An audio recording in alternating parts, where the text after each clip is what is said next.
हुकुम कहाँ है आप? देवी हुकुम! देवी हुकुम कहाँ है आप?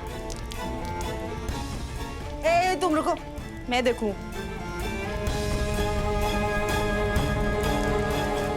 देवी हुकुम कहाँ है आप? अरे मूर्ख छोरी, टाइम क्या हुआ है? हाँ, क्या टाइम हुआ है? इतनी रात को पूरा घर सर पे क्यों उठा रखा है? मैडम जी, हमारा देवी हुकुम से मिलना और बात करना बहुत जरूरी है। बताइए ना, देवी हुकुम कहाँ है? पहले हमारे को यो बता, थारे को भाभी सा से मिलना क्यों है? मैडम, वो हमारे को एक व्रत के बारे में पता चला है। अगर देवी हुकुम वो व्रत रखेंगी ना, तो देव से बिल्कुल ठीक हो जाएंगे। अरे भाभी सा देव के लिए ही पूजा कर रही है, समझी? और तू होती कौन है उन्हें नए व्रत तप के बारे में ज्ञान देने वाली? हाँ, जितनी जल्दी हो सके ना दफा हो जाओ यहाँ से।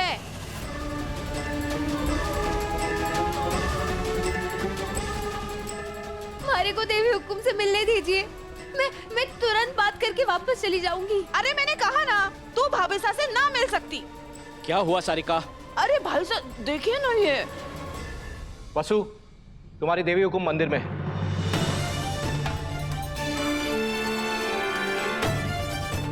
अरे लेकिन भाई सारिका! साहब ये...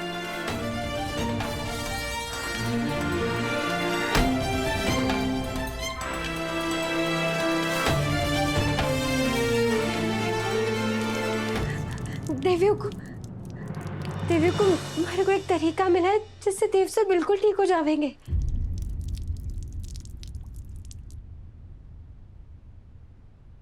कौन सा तरीका?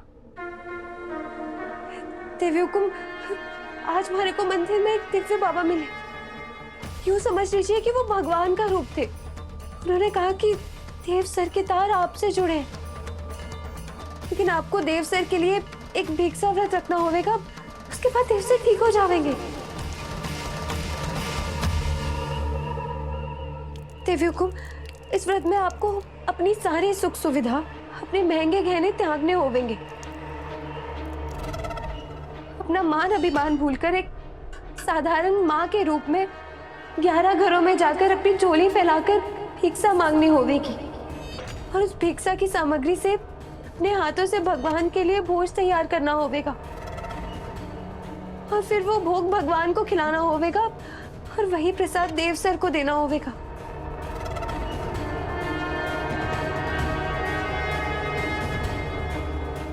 अरे यकीन कीजिए देवी हुकुम, अगर आप ये व्रत रखेंगी ना, तो देव सर तुरंत ठीक हो जाएंगे।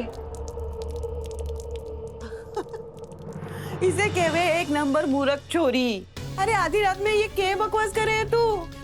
कोई बाबा फकीर की अनशन बातें सुनकर तुम यहाँ आ जाओगी? थारी को क्या लगा थारी यो बकवास हम सब सुनेंगे और मान भी जाएंगे?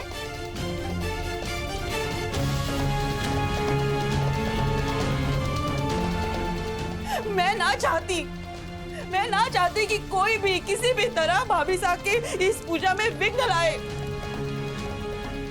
तो चलो निकलो यहाँ से। मारा यकीन कीजिए देवी हुकुम, आपको ये व्रत जरूर करना चाहिए। अरे जैसे बिल्कुल ठीक हो जाएंगे देवी हुकुम। अरे निकल, आई बड़ी भाभी साहब ने ज्ञान देने वाली। देवी हुकुम, आपके इस व्रत से देव से ठीक हो जाएंगे। देवी हुकुम, हमारी बात मान लीजिए। लागे है ना थारे दिमाग का पेच थोड़ा ढीला ही हो गया है। तभी तो चंद्रिका सिंह चौहान ने भीख मांगने के लिए कह रही है तुम। अरे शुक्र मना भाभी साहब भी पूजा में बैठी है, नहीं तो ऐसा थप्पड़ पड़ता ना, थारी ये 2 गाल है ना टमाटर की तरह लाल हो जाते। देवी हुकुम, मैडम प्लीज आप समझने की कोशिश कीजिए।